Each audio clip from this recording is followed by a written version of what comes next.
So in this video, we're going to make some configuration changes to Android Studio and also install a few extra options that will be useful. So you need to have Android Studio started on your computer. And you want to come down here to the Configure menu in the bottom right hand corner of the screen and select SDK Manager. And that'll bring up a screen that looks very similar to this. And again, this works for all three operating systems, Windows, Mac and Linux. So this is the Android SDK Manager. And from here we can install some additional features, and we can also update some components if updates are available. Now I actually prefer working with the standalone SDK Manager. Personally, I find it clearer to see what's happening in many ways. So I'm going to quickly go through these tabs here and show you what they look like, but we won't be making any changes from here. We'll be switching over in a minute to the standalone version of the SDK Manager. So come over here and click on Show Package Details.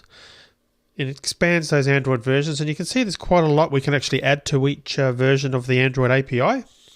Now there's really no need to install most of the previous Android versions, and I actually certainly wouldn't suggest you try to install all of them.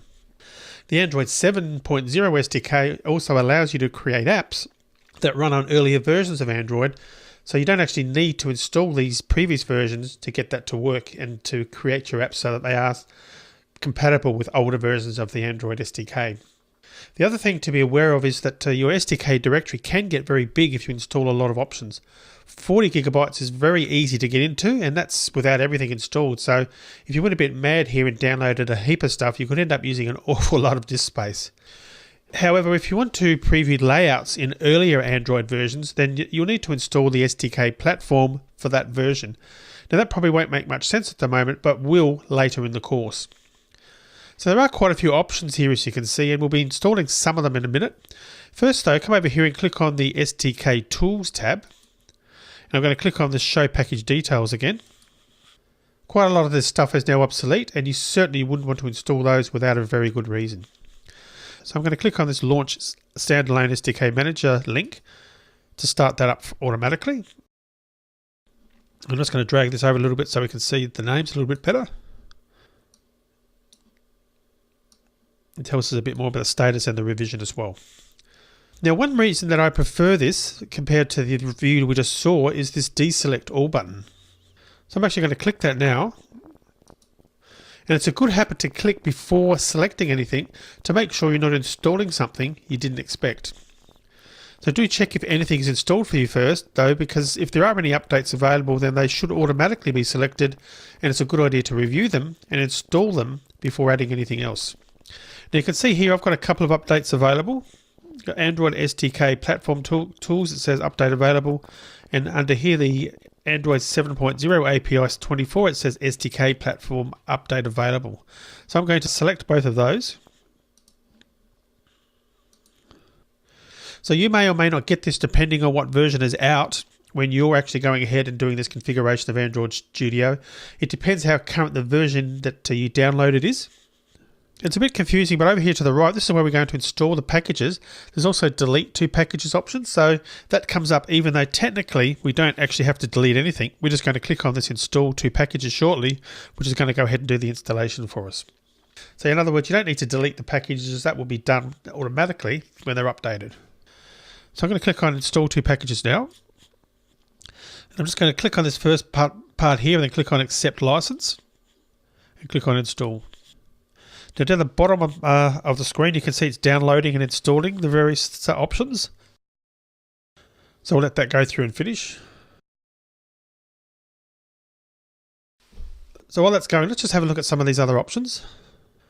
First, if we look under, when I expand API 23, now you can see that the version for Android 6.0 API 23 has got documentation for Android SDK, and documentation doesn't appear under API 24 at this stage. So without this, you won't be able to call up the documentation on various methods and classes, and adding it after you've created a project doesn't make it work for that project, only for new ones unfortunately. Now you can see the documentation in Android 6 because the options are currently there. But as I record this, you can see that there's no option for me under API and under Android 7.0 API 24 for the documentation.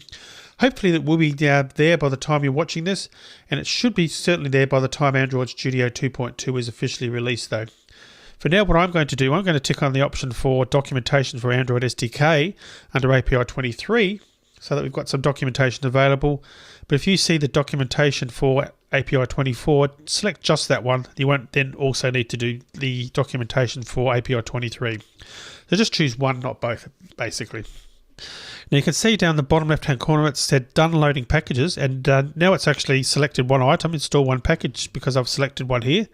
So I'm going to go through and see if there's a few other things that we need to install as well. Now the first one is this SDK platform. Now that's available for API 24, so that was obviously already installed, so I don't need to do anything there. What I am going to do is go down to API 21, because we will need this in the course a little bit later, and I'm going to click on that under API 21, just the SDK platform. Then under API 16, I'm going to go down there and select SDK platform so that we can preview some layouts in the future. And we'll talk more about that further on in the course. Now if we go back up to API 24 again and compare that with 23, under the Google APIs you can see that we've got a number of system images for Google APIs. Now these are useful if you want to use any of Google's APIs such as Maps, but you can see at the moment they're not available for Android API 24. So we'll leave those for now. One thing you do need though is under Android 7 API 24, we need to install this Intel x86 Atom system image. Now don't select the Atom_64. That's got nothing to do with whether you're running a 32-bit or 64-bit edition of Windows. That's actually a 64-bit edition of Android, and we don't actually need that for this course. So I'm just going to click on this first one, this one here, the Intel x86 Atom system image. Now the other thing you may need is this image here, this ARM image. I'm talking about the ARM EIBI V7A system image. So I'm going to click on that. Now you would normally only select that if you had problems with Haxum. So in a previous video we went through, and if you had any problems with loading Haxum, which is really only applicable for a Windows or a Mac because Linux doesn't use Haxum. So if that was the case, you'd go ahead and install that as well, and we'll be configuring that in a later video. The bottom line is if your Haxum didn't work, you got an error or something along those lines, click on that. Or if you're in any doubt, just install it anyway. It's a little bit of an extra of a download, but it won't hurt actually installing it. Now the other thing I'm going to do is load this same x86 image for API 21. So this one here. And I'm also going to load it for 16. Now that's optional as well for you. You may not want to do that. And load the equivalent ARM option if applicable if Haxum is not working on your computer. And that's because we're going to be running this, running an application in the future on those different versions just to see what it looks like. So that is an optional step. And also keep in mind, you don't necessarily have to do this now. You can do that in the future again if you wanted to. But in my case, I'm going to install all of those now. Okay, going back to API 24 again. We just have a look there. The other thing that's missing, right here down the bottom, you can see sources for Android SDK. Now, this is the actual source code that the Android developers have created for Android itself. And it's incredibly useful to see how to use the various classes that the Android framework provides to let us use the various features of Android in our code. The good thing is it also contains comments explaining what the methods and classes do. And we will most certainly be looking at the source for some of the methods in this course. But again, it's not available yet under the Android 7.0 API 24. So if you do see it in there, certainly click on that to install it.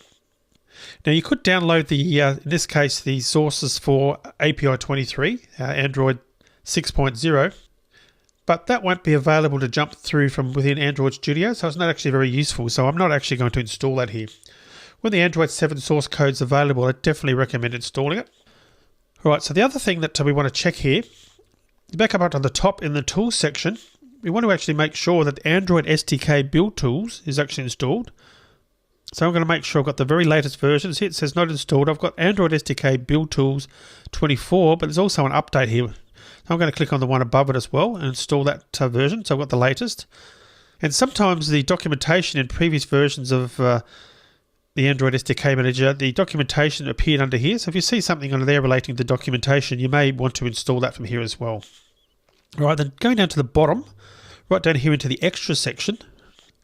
Now some of these that I'm going to mention may be already be installed, so only go ahead and click these if they haven't been installed on your computer. The first one is Google Play Services. You can see over here it isn't installed for me, so I'm going to select that. Android Support Repository.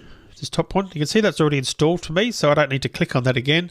And Google repository, and that's already installed for me as well, as you can see over there. So I'm only going to click on Google Play Services. Now, I'm on a Windows platform for this video, so I'm going to come over here.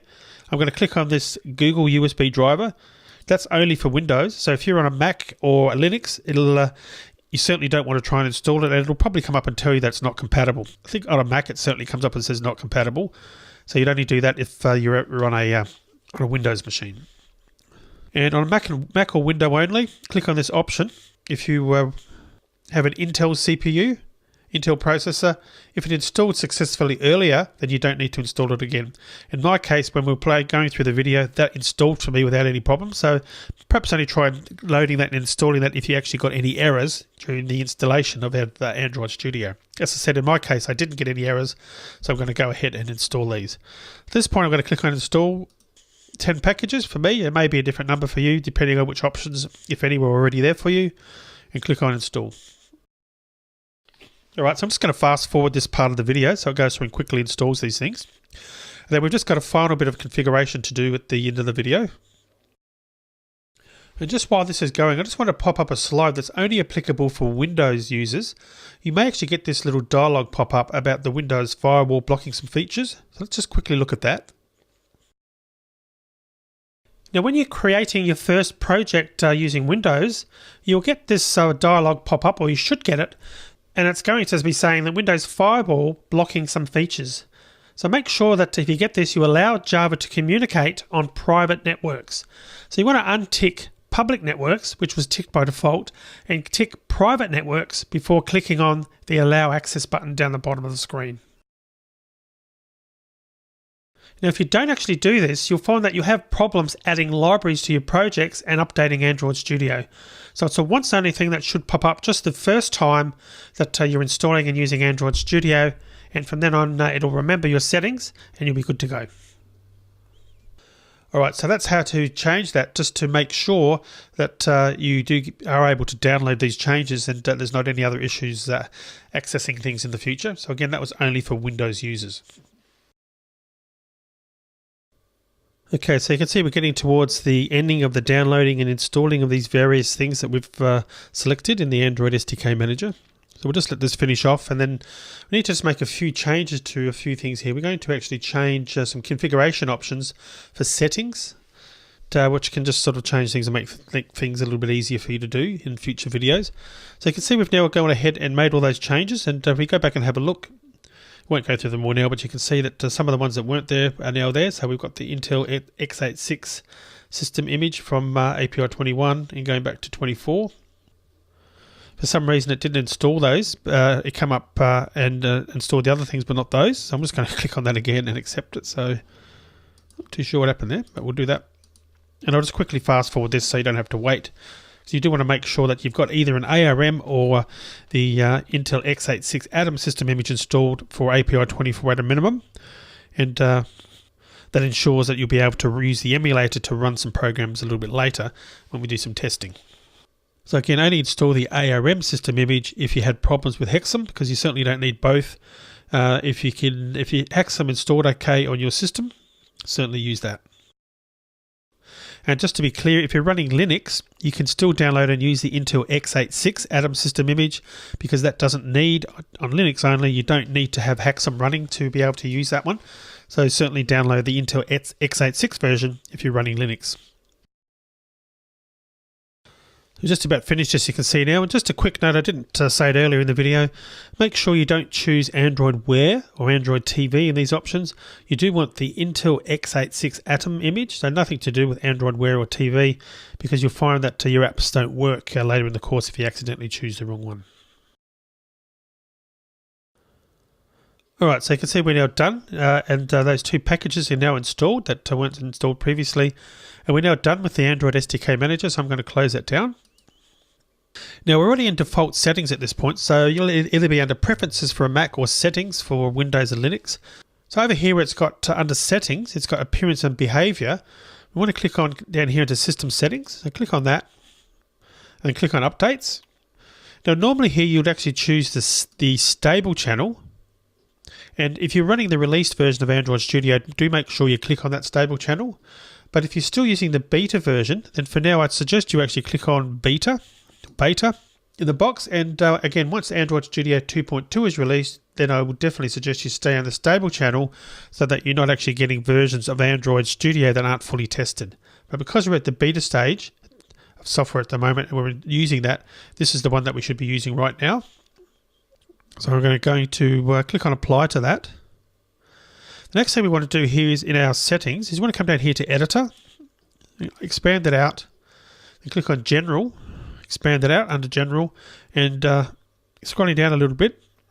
And the one we're looking for is import. So if that doesn't actually come up, it should actually come up under the name auto import, but I can't see that at the moment. So if it doesn't, you can actually do a search for import.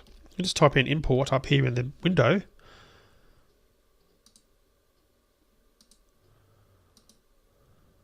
And I'm not too sure why that's not coming up now, so I'll actually look at editing this video at a later stage and seeing why that's come up and show you how to go about changing that, but it's not actually coming up for us right now. But the other one that I want you to look at changing is under Editor General, then Appearance. Click on here. You need to make sure here that Show Line Numbers is showing, but I also recommend you click on Method Separators, so Show Method Separators as well. So click on both of those and click on Apply. And under Editor General, then under Code Folding, click into there. And under here, what I recommend you do is you actually untick the 4 options for File Header, Imports, One-Line Methods, and Closures. So we're actually recommending you take the checkbox off those 4 options. And that's because they're really for more advanced programmers and can cause confusion if you leave them checked. So we're going to leave those unchecked so that they don't cause that confusion for us. So click on Apply to that. And click on OK at that point. So the final thing we need to do here is go into Configure, go into Project Defaults and Project Structure. Then you want to confirm the Android SDK location and JDK location. Now, if you already had a different version of JDK installed, perhaps because you're also doing Java development on an earlier version of Android Studio, then you want to actually make sure this line here is click to use embedded JDK. And that's what Google recommend, and you should certainly be making sure that that's ticked. So if everything's actually okay, you can actually click Cancel if you haven't made any changes, or click OK if you did make a change. And you get back to the welcome screen again. I'm just going to go into the settings again just to see whether I can see that import option. And I'll just do a search for auto import, which is what the name of the option is. Okay, it's under general. Did I miss that? So I'll just go back in there. Auto import was the one that we wanted. Let's just go back and have a look and see, because I didn't see that before when we did a search. Perhaps it was there all the time and maybe I was a bit blind, but the option was under Editor General Auto Import. That was the option that I wanted you to select. So it doesn't come up for some reason. Just do a search for Auto Import. Perhaps it was there all the time and I missed it. And the options under here that we want is we want to tick both Optimize Imports on the fly, and we want to tick Add Unambiguous Imports on the fly. So basically, so all 4 options are actually selected for us. And then we want to click on Apply. Click on OK. All right, so this video has gone on for long enough. So let's end this video here now. In the next video, we're going to actually start creating an Android app now that we've got the installation and setup and configuration completed. So let's work on that in the next video.